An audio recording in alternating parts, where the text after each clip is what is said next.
Today I'm going to be doing a kind of tutorial, not really a tutorial, just kind of my everyday makeup for the moment. I do quite like doing these videos, kind of updating you on the products that I'm using routinely / day to day, but I kind of shy away from doing tutorials in particular because one, I'm not an expert, and you don't have to be an expert to do a tutorial, I get that, but also I do my makeup in quite a weird way, like not a traditional way, and I don't think there should be any rules with makeup, but sometimes I'll watch like a YouTube tutorial and they do each bit individually in a very routine way, and I don't do my makeup like that. God, it's so hard to describe, but like for example, they'll do base, and then they'll do eyes, and then they'll do lips, and I don't do it like that. Usually I kind of like flick between the different parts, especially with the eyes. I'll do things in layers, so you'll see in a minute how I do my eyes, but I don't do it in a routine way. Sometimes I just kind of wing it and I build up, because I'm not amazing at doing a winged liner. I'll build up using kohl pencil, using eyeshadow, using winged liner,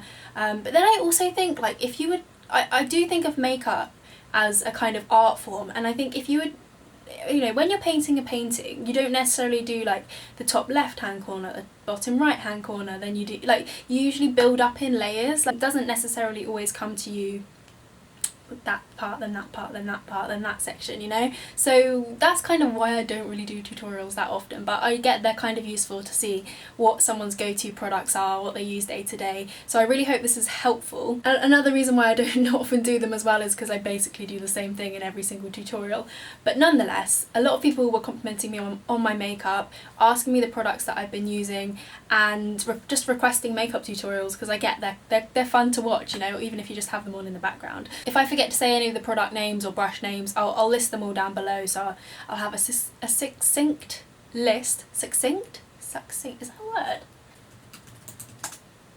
Yes it is, it's succinct. How does one say it? Succinct. Exactly as I said it. Thank you very much. Thank you very much, Google. Briefly and clearly expressed. So I'll have a brief and clearly expressed list of all of the products and brushes that I mentioned down below, because I'm pretty sure I forgot to mention half of them as I was doing it. Anyway, let's get going. Okay, so for my base, my skin's already moisturised, and as a sort of primer / base, I used this Tropic tinted skin shade because I love using SPF in the summer. It's really, really important to protect your skin from the sun, and this just gives, as the name suggests, a little bit of a tint to your skin. And then for any areas that needed a little bit more coverage, I took the Illuminare Concealing Mineral Foundation, and I didn't take this all over, I just took it in the areas that needed a bit more coverage, which to be fair was basically all over, but this is a really, really highly concentrated concealing foundation, as the name suggests, so I use it more like a concealer, but yeah, it's really, really, really, really pigmented, very high coverage, and it's also got broad spectrum SPF 20, which is absolutely lovely again for the summer months, and I applied both of those with my Nanshy sponge, which I'm pretty obsessed with at the moment, buffing any areas in with my Zoeva silk finish brush, which both of these need a bit of a wash, but you know, what can you do? I've been getting a lot of compliments on how bright my skin looks and how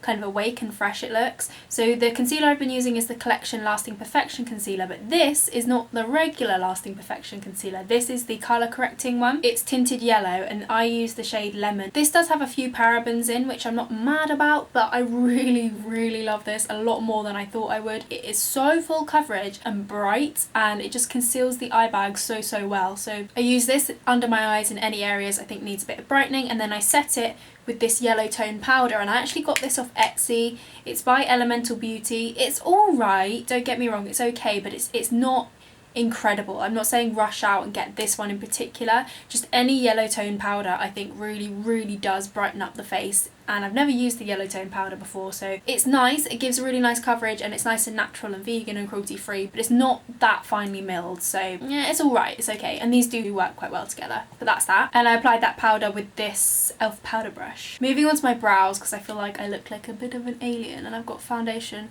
all over my brows. I'm just brushing them through with this Gosh eyebrow pencil in the shade 02 Soft Black, and this is quite a nice pencil. It's a wooden pencil, one end is a spoolie, one end is the brow product, but the soft black shade is very, very black, and even for me, I have got really, really dark brows, but it's very, very dark, so you know, it depends how dark you really want your brows. It's alright for me because what I do, or what I've been doing at the moment, is leaving the front bit kind of bare and then just using a pencil where I want to build up the arch.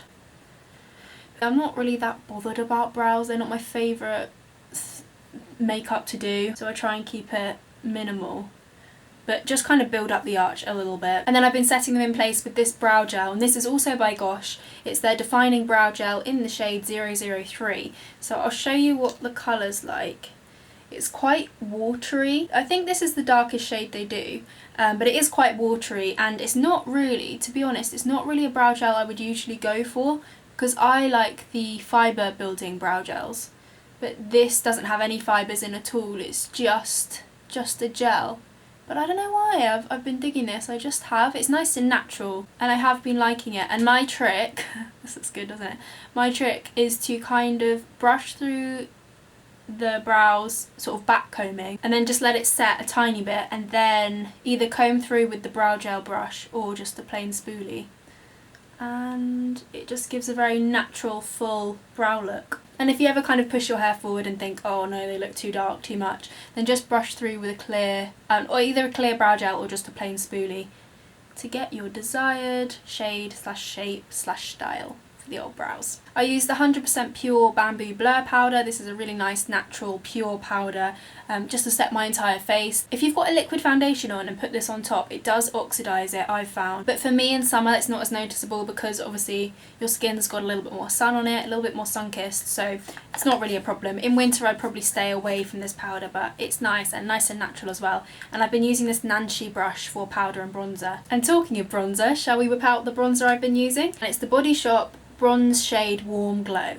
Let me tell you a story about this whilst I'm putting it on, because I have had this for so long. I've had it for a long time, well past its use by date. 18 months, yeah.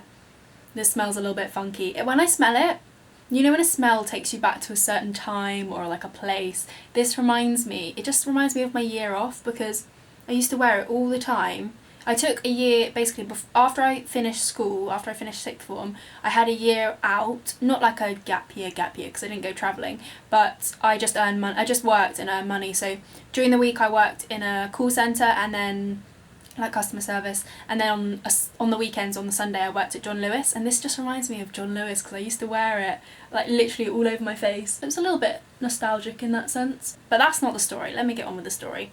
This is a story all about how I tried to use up all of my Body Shop products in one go so that I didn't have to support L'Oreal, and then L'Oreal go and sell the Body Shop on to a cruelty-free brand. Now, I'm not complaining. This is amazing news.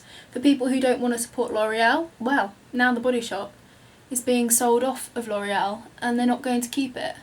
I've known for a while that the Body Shop's not been doing too well under L'Oreal, because part of my course I use Mintel. Mintel it's got loads of market research on there, loads of reports and, you know, like market reports, and I remember reading quite a few things about the Body Shop not doing too well, especially compared to Lush.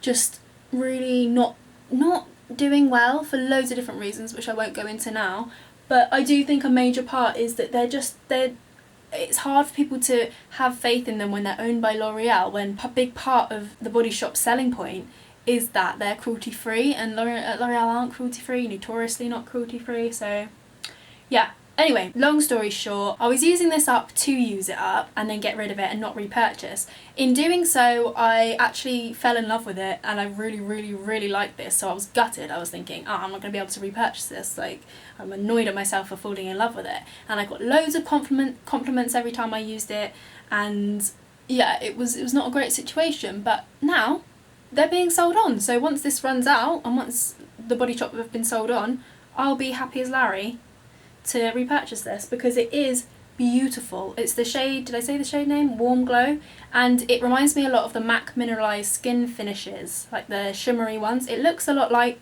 those actually, very similar.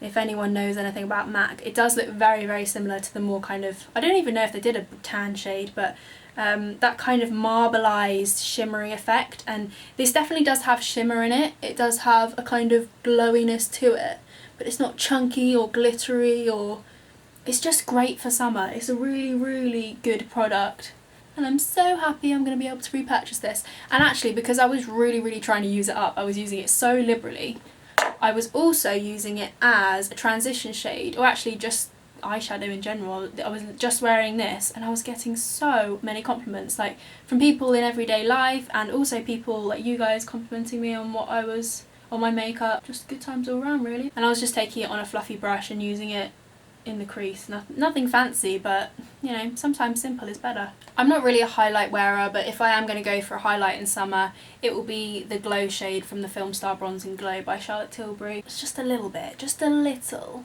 just a teeny touch, tiny temper. And also under the brow bone. And moving back to eyes, my other trick of the moment, which people seem to really like every time I do it people really compliment me, I use eyeshadow as eyeliner, but make it really smoky, and I do this all the time. And I use this dark black shade, or just black shade, there's only black, isn't there really, from this Nude by Nature palette, and I take it on a smudger brush. This is by Zoeva, their 226 smudger brush, and I kind of do a little wing, but then I also go over it. Sometimes I go over it with a kohl pencil, sometimes I go over it with a liquid liner. It just depends what I'm feeling, but it's just something that I kind of build upon, and just, this is why I don't really do tutorials. I just kind of wing it most of the time. But if we don't consume this relationship, then I better start consuming it with someone else. Scandal! I hate myself for watching Towie, but I just can't stop. It's like when you see a car crash on the M25. It's awful. You don't want to look at it, you don't want to see it, but you just can't look away. That is exactly what watching The Only Way is Essex is like. I hate myself, but I love myself, you know? Anyway, this is Kat Von D's Trooper liner. And another thing that I do, I didn't mention before, but I do a cat eye. Basically, if you two have quite small eyes and not a lot of lid space, you've got to be careful of where you put liner. Like, I love liner, it's my favourite part of makeup. It's always been my favourite part of makeup. It completely changed how your face looks, and I love it. But you do have to be careful. If you haven't got a lot of lid space, be careful how much you take up with liner, because it can really change how your eyes look. So I take the liner, whether I'm using kohl pencil, whether I'm using an eyeshadow, a liquid liner, all the way into my inner corner. So that's what a cat eye is, when you take the liner all the way across and then go into the wing. Well, you don't have to go into the wing, but I do. And what this does is it just kind of, it lifts the eye but also kind of elongates it, and I just love the sultriness, you know, and especially when it's combined with that kind of like smokiness of the eyeshadow as liner, it gives a really sort of sultry look to the eye. So I'm a big fan of that trick. It might not suit your eye shape, but it might do. And if you are struggling to do a cat eye that suits your eye shape, maybe go in with eyeshadow first, because it means you can trace the line and it gives you kind of like a little guiding line for where you can put the liquid liner on top and just kind of build up. So yeah, that's kind of how I do my liner, really. And before I finish off my eyes, I always do lips. I know usually lips are left last, but I personally think it gives a good idea of the finished look once you've got the lips done, and then finish the eyes, so then you can add anything to complete the look. Sometimes I do my lips first and then I build everything else around that, but you know, you do you. And this is a lip liner by Barry M in the shade Posy, and I've also really been liking this 100% pure lipstick in Foxglove. Mentioned it before. A very pretty peachy shade, and to top it all off, I like a good lip gloss, and this is the Essence lip gloss in the shade Glamour to Go. This is a really good cheaper dupe for the Jouer lip toppers. Like, it's very intensely metallic-y, shiny. If you know the Jouer lip toppers, you'll know what I'm talking about. And I really like pressing this onto the centre of my lips. Pretty sure that Jouer are cruelty free, but if you're just looking for a cheaper version, because Jouer are quite expensive, I recommend these Essence. They are their XXXL Shine lip gloss. That's a lot of X's. Triple XL. Wow. Wow. And then also from Essence, I've been loving using their False Lashes mascara. This gives you that boom. You've got to be careful it doesn't clump up too much, but it does really lift. The best Essence mascara I've ever tried. I'll show you the one quickly. I can't remember if I've used this in a video or not before, but it's a brush wand and it's very basic, but I find a lot of the time the more basic ones do a better job. You know, I feel like all these brands are rushing to bring out all these crazy mascara ones, and sometimes, as I say, less is more and more simple is better. So I'm a big fan of that, but it is a lot nicer once it's dried out a bit. So if, as with all Essence mascaras, they're very wet in formula, very black, like almost a blue black, but they're very wet, and they're usually a lot better once they've dried out a little bit. So I definitely recommend, if you first get this, either wipe the brush off on a tissue, or just scrape it off really well into the actual barrel of mascara as well. Barrel? I don't know what this is called. Tube. tube, not barrel. And then because I'm a big fan of that 60s style, I love putting mascara on my bottom lashes, and I really like using this e.l.f. What's it called? Their mineral mascara, I think.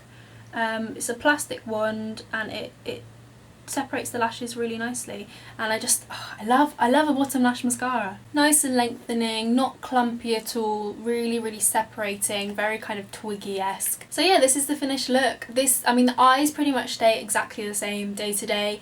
The lip colour changes, but it's usually a peachy pinky nudey kind of shade because that's just me, and sometimes with my base I'll just use the tinted moisturiser with the concealer and not the concealing mineral foundation. But I thought, you know, if I'm going to do it for you guys, I'll do the full face, I'll do the whole. Also, I did try and do one of these videos in the middle of my exams, like an updated makeup routine, and I just looked so tired, and even as I was describing what I was doing, I was just like a zombie. Hey, just think what you've been getting down and out about the liars and the dirty cheats of the world. You could have been getting down to this sick beat. I know the eye bag situation is bad, you don't need to tell me. I'm well aware. And I just thought, no one's going to want to watch this. Like, this is draining just to watch, you know, let alone follow or take any advice from. It wasn't entertaining. I really hope this was useful, and I hope you enjoyed, and hopefully I'll see you very soon.